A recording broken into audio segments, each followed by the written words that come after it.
Hi friends, स्वागत है आपका हमारे YouTube channel IP star coaching classes में। मैं आईबी सर आज आप लोगों को कक्षा 12 के रसायन विज्ञान में बहुलक चैप्टर शुरू करेंगे। चलिए देखिए, बहुलक क्या, बहुलक बहुलक कहते किसे हैं, बहुलक कहते किसे हैं, बहुलक होता क्या है। बहु मीन्स क्या होता है, बहुत। बहु मीन्स क्या होता है, बहुत ज्यादा संख्या में। लक मीन्स एकलक अणु होते हैं, ठीक है।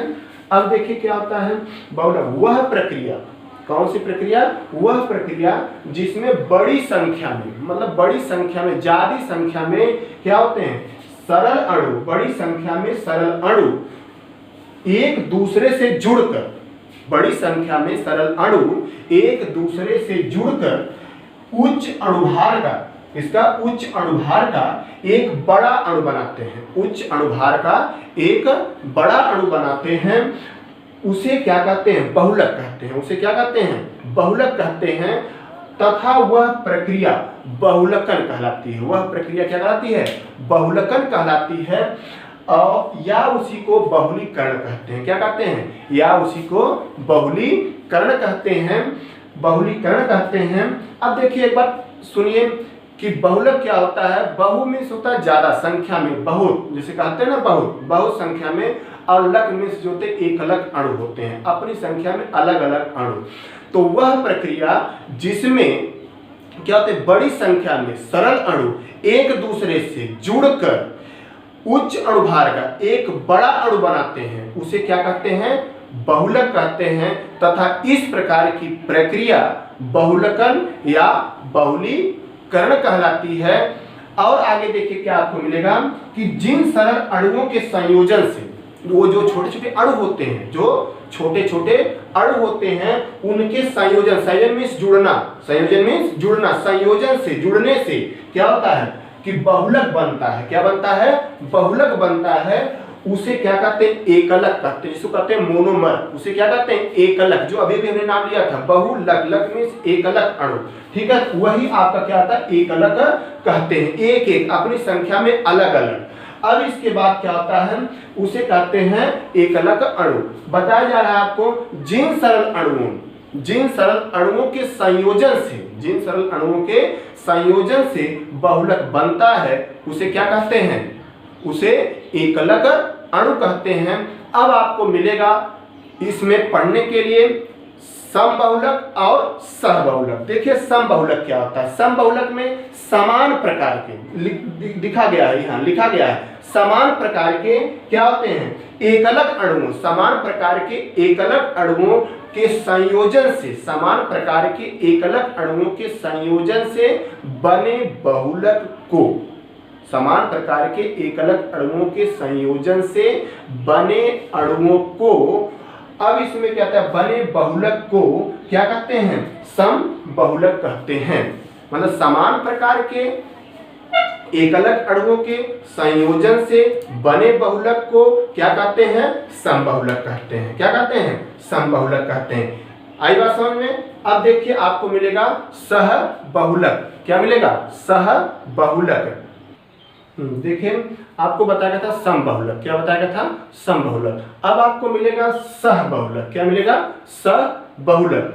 अब सहबहुलक क्या होता है कि भिन्न प्रकार के एकलक अणुओं के संयोजन से, भिन्न प्रकार के एकलक अणुओं के संयोजन से बने बहुलक को, एकलक अणुओं के संयोजन से बने बहुलक को क्या कहते हैं, सहबहुलक कहते हैं। जैसे अभी आपको बताया गया था समबहुलक। समबहुलक में क्या होता है, समान प्रकार के, समान प्रकार से एकलक अणुओं के संयोजन से बने बहुलक को क्या कहते हैं, समबहुलक कहते हैं। सेम उसी प्रकार से आपको मिलेगा, खाली आपको करना क्या, सहबहुलक में भिन्न प्रकार के एकलक अणुओं के संयोजन से बने बहुलक को क्या कहते हैं, सहबहुलक कहते हैं। अब आपको मिलेगा इसमें बहुलकों का वर्गीकरण। देखिए आपका दिया गया है, सहबहुलक, भिन्न प्रकार के एकलक अणुओं से बने बहुलक को सहबहुलक कहते हैं। अब आपको मिल रहा है क्या चीज, बहुलकों का वर्गीकरण। वर्गीकरण मीन्स बहुलक को कितने भागों में वर्गीकृत करते हैं या बांटते हैं, इसी चीजों को आपको जानना है। तो जिसमें आपको दिया गया है बहुलकों का वर्गीकरण, बहुलकों का वर्गीकरण जो होता है दो मुख्य वर्गों में विभाजित करते हैं। उसको कितने वर्गों में? दो मुख्य वर्गों में विभाजित करते हैं। पहला आपका मिलेगा प्राकृतिक बहुलक और दूसरा आपका है संश्लेषित बहुलक। पहला क्या है? प्राकृतिक बहुलक और दूसरा आपका प्राकृतिक बहुलक है, दूसरा आपका संश्लेषित बहुलक है। अब देखिए प्राकृतिक बहुलक कहते किसे हैं, प्राकृतिक बहुलक होता क्या है। अब प्राकृतिक बहुलक किसे कहते हैं इसके बारे में आपको जानना है, चलिए उसको भी देख लेते हैं। प्राकृतिक बहुलक वह बहुलक होता है जो प्रकृति में पाया जाता है, प्रकृति से बनता है। देखिए क्या होता है, पहला प्राकृतिक बहुलक, प्राकृतिक बहुलक, प्राकृतिक बहुलक। अब देखिए प्राकृतिक बहुलक क्या होता है,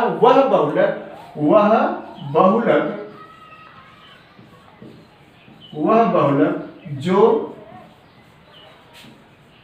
प्रकृति से बनते हैं, प्रकृति से बनते हैं, प्रकृति से बनते हैं,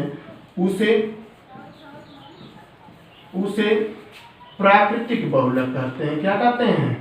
प्राकृतिक बहुलक कहते हैं, प्राकृतिक बहुलक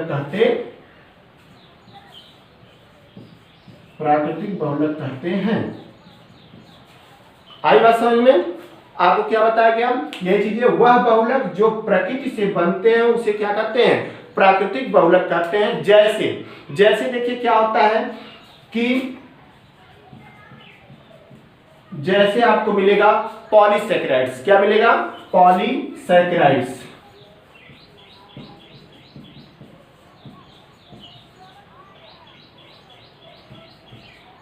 पॉलीसैकेराइड्स, प्रोटीन,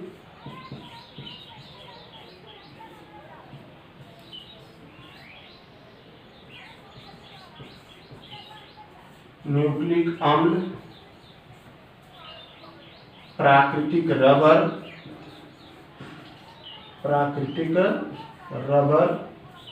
आदि आदि। ये क्या है आपके?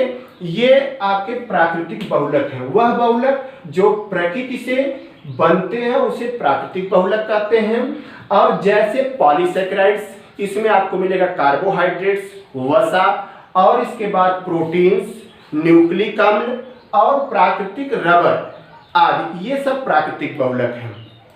आई बात समझ में? अब देखिए संश्लेषित बहुलक क्या होता है। क्या होता है? संश्लेषित बहुलक। संश्लेषित बहुलक किसे कहते हैं? संश्लेषित बहुलक किसे कहते हैं?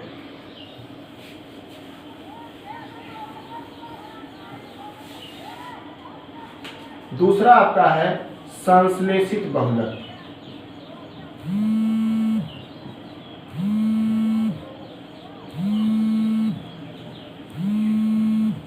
संश्लेषित बहुलक, संश्लेषित बहुलक। आई बात समझ में? अब देखिए क्या होता है, वह बहुलक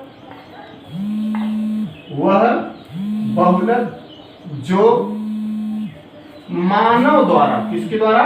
मानव द्वारा निर्मित किए जाते हैं। किसके द्वारा? मानव द्वारा निर्मित कहते हैं। वह बहुलक जो मानव द्वारा बनाए जाते हैं या निर्मित किए जाते हैं, बनाए जाते हैं या निर्मित किए जाते हैं, उसे क्या कहते हैं? संश्लेषित बहुलक कहते हैं। संश्लेषित बहुलक कहते हैं। संश्लेषित बहुलक कहते हैं। क्या बताया गया आपको? बताया गया किसमें? वह बहुलक जो मानव द्वारा, वह बहुलक जो मानव द्वारा क्या कहता है? मानव द्वारा बनाया जाता है, उसे संश्लेषित बहुलक कहते हैं। जैसे अब देखिए इसमें क्या मिलता है, जैसे में आपको मिलेगा पॉलीथीन, और आपको मिलेगा पॉलिएस्टर, और आपका मिलेगा पॉलीथीन, पॉलिएस्टर, नायलॉन नायलॉन। अब आपका मिलेगा बैकेलाइट, बैकेलाइट आदि। ये सब क्या है आपके संश्लेषित बहुलक हैं। क्या है? संश्लेषित बहुलक है। वह बहुलक जो मानव द्वारा बनाए जाते हैं उसे संश्लेषित बहुलक कहते हैं। जैसे पॉलीथीन, पॉलिएस्टर, नायलॉन, बैकेलाइट आदि। नायलॉन, बैकेलाइट आदि।